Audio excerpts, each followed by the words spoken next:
Hey guys, so I was just thinking about something, and I thought I'd make a quick video to present what I'm thinking about to you all, see what you guys think. But, it occurred to me Donald Trump is really losing it lately, even more so than usual. And in the last week, he's canceled a bunch of interviews and appearances, and most of them would have been completely softball interviews and appearances. And really, that's all he does anymore are sycophantic, easy interviews. I mean, he's even canceled an appearance with the NRA. And I just saw a video from, I guess it was in the last day or so, where he ended an interview early with Dan Bongino. I don't know if you guys are familiar with this idiot. I call him Dan Bon Idiot. Uh, he was on Fox. He got fired from Fox, and he has a podcast, one of the biggest Trump ass kissers you'll ever see. And so he was doing this interview, and Trump looked like he was half dead, no energy at all.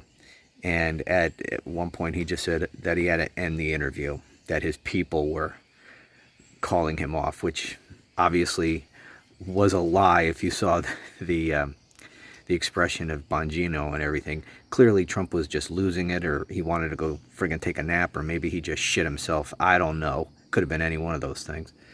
But he cut the interview early. And of course, I didn't see it. I don't listen to or watch Dan Bongino, but I'm sure it was, just kissing his ass effusively. Anyway, so he's canceling all these things. And we have less than 3 weeks to go in this campaign, and he is canceling these little softball appearances. And it makes you really wonder, and just watching when he does have an appearance and he just loses it, that spectacle with him just swaying to music for 39 minutes because he didn't want to answer any questions, and on and on and on. I mean, that's the point, that there's something seriously wrong with him, beyond what's we've known about being wrong with him for a long time. His malignant narcissism and all of that. In addition to that, there seems to be something really, really wrong with him. I don't know what it is. But that leads me to this question, and I've been wondering about this for a while, and I think it's a hole in the Harris campaign. J.D. Vance is running also for vice president.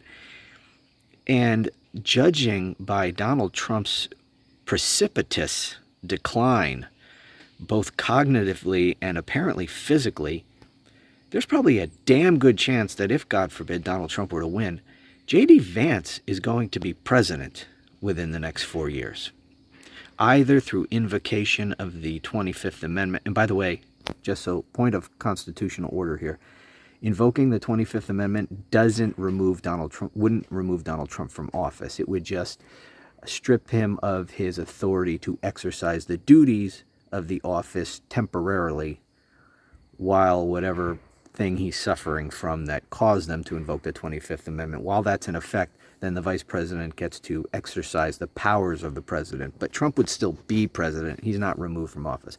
But, it's a distinction without a difference in terms of exercising the authority of the office. Anyways, either by the 25th Amendment or Donald Trump just, keeling over, J.D. Vance is almost certainly going to be president or exercising the duties of the president within the next 4 years, just judging by Trump's rapid decline. And given that is a fact, or at least a very real possibility, this is the question I have for you all. Tell me what you think. Why the hell is the Harris campaign not making a bigger issue of that? Especially given the fact that J.D. Vance is the single most popular nominee for vice president probably in the history of polling on this issue. I mean, he's horribly unpopular. The American people do not like this guy. And he is almost certainly going to become president or exercising the duties of president if Trump wins. So why the hell is J.D. Vance not being made more of an issue by the Harris campaign? I don't understand it. I just don't. I mean, she's pointing out, I think, which is good, that the fact that he is losing it, and that's great. But why aren't you making that next point? He's losing it, and what happens? I mean, he's the oldest nominee in American history for president. Why aren't we making this point more? Look how old he is. He's losing it. And what happens if Donald Trump can't continue on in office? You get J.D. Vance, this guy over here who you all hate. A vote for Donald Trump is a vote for J.D. Vance to be president. Why isn't this point being made more explicitly? That's just my question. I just don't understand it. I think it's a powerful argument given the fact that, as I said, he is the oldest nominee in the history of the country, and he's clearly, very clearly, unwell. I think we should be making more of this. And by the way, please forgive my informal and kind of ratty ass appearance here. I'm working on my deck, and my back is freaking killing me, which is one of the reasons I took a break to make this video. Anyways, I got lines from the mask on my face and everything. Just wanted to point that out since I'm a little less formal than I usually am when I make these videos. Anyways, tell me what you think about this. I'd be interested in hearing what you all think. Please leave a comment, let me know. And one more thing while I've got you here. I'm going to play some video that I recorded the other day but never put up as a video. This is about Trump's appearance at, what the hell is it called? Univision. He had like a Univision town hall. You've probably seen, there's one clip that's gone around quite a bit about a man who said, look, I voted for you. I'm a Republican. And basically you lost me over, as a voter, over your handling of January 6th and all that, and I'd like you to address that. Even your vice president isn't supporting you, so why should I support you? And I want to give you an opportunity to win back my vote, was essentially his question to Trump. And I had originally intended to do a clip of that video, but it got flagged with copyright crap from YouTube. So anyways, I'm not playing that video, but here's my commentary after I would have played that video. I wanted to let you all see it since I hadn't posted it. So take a look at this. And here you have a man on Univision, just an audience member, asking Donald Trump a pretty serious question, which should go to the heart of this entire election. And that is January 6th. My God, we are in a situation where the guy who lost the last election and then conspired to steal the election, resulting in a violent uprising and an insurrection against his own government, done because he orchestrated it. He's now a candidate for president, and the fact that he tried to violently overthrow the government just 4 years ago is not even the central aspect of this campaign. It's amazing. You would think that this is just a normal candidate rather than the guy who just tried to overthrow the country less than 4 years ago. No, but I guess it takes an audience member from Univision to put the focus back where it needs to be on Donald Trump. And so he asks him this question, and then what does Donald Trump, what does he say? He just goes and lies about his involvement, lies about what he says, lies about what he did. And he calls it a day of love. A day of love. A violent insurrection that he orchestrated and directed towards the Capitol. In fact, he wanted it to be more violent. He wanted his cult to take that building to prevent Congress from ever coming back in session. That's what he was trying to do. He wishes there was more violence. A day when police officers were being beaten to death with American flags, or nearly to death,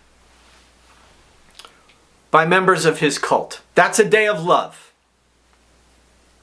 And of course he always says, well, I told them peacefully. Peacefully. I said peacefully. That peacefully line in his speech, it was a throwaway. It was so that he can later say, well, I told them to be peaceful. You know? That's like if you're a bank robber and you go up to a teller and you stick your gun in their face and you say, give me all your money, but this is not a robbery. Okay, well, just because you said this is not a robbery doesn't make it not a robbery. Just because Donald Trump threw peaceful, the word peaceful, in his speech, where the rest of his speech, he's telling them to fight like hell, you're not going to have a country anymore. He directs them to the Capitol after riling them all up. You know, he had Secret Service remove the magnetometers because he didn't want the members of his cult to be disarmed. He knew they had weapons. And he didn't want them to have to be passed through the magnetometer and have them stripped of their weapons. And when the Secret Service said, you know, we think a lot of these people might be armed, he said, that's okay. They're not here for me. He knew why they brought their weapons. He wanted them to be armed. He wanted it to be more deadly than it was. He wanted it to be more successful. He wanted the mob to completely take over the Capitol. He wanted that certification vote to never happen. So he could just declare the entire election null and void and just keep himself in office. It is amazing to me that we are here. Just one note of criticism, however. Just one tiny note. I mean, this is a great question by this gentleman who asked it of Donald Trump. But just one thing, because, you know, I'm a nitpicker sometimes. He wanted to give Trump an opportunity to earn back his vote. How could Donald Trump earn back your vote? I mean, obviously this is a smart man. He's not a member of the cult. He's got a good head on his shoulders. He knows what January 6th was. He said how upsetting it was to him. What could Donald Trump do? This man obviously knows Donald Trump's role in it. He knows that Donald Trump is responsible for January 6th. How could Trump possibly win back his vote? Seriously, I mean, this is just rhetorical. I seriously doubt that Trump could win back that man's vote. Again, he sounds like he has a good head on his shoulder. It's probably just part of his question. But really, how could he win back that man's vote or any person's vote who knows what Donald Trump did, who understand what Donald Trump did and why he did it? What, some lie he's going to tell? There's some combination of words that he could say that could undo all of that? It just doesn't make any sense. But again, I'm nitpicking. I'm really not beating up on this guy. I think it's a fantastic question. And again, he's asking questions that cut right to the heart of what this election should be about. His question, that's the kind of question that mainstream media should be putting to Donald Trump. They should be helping to focus this election about what it really is about, or what it should be about.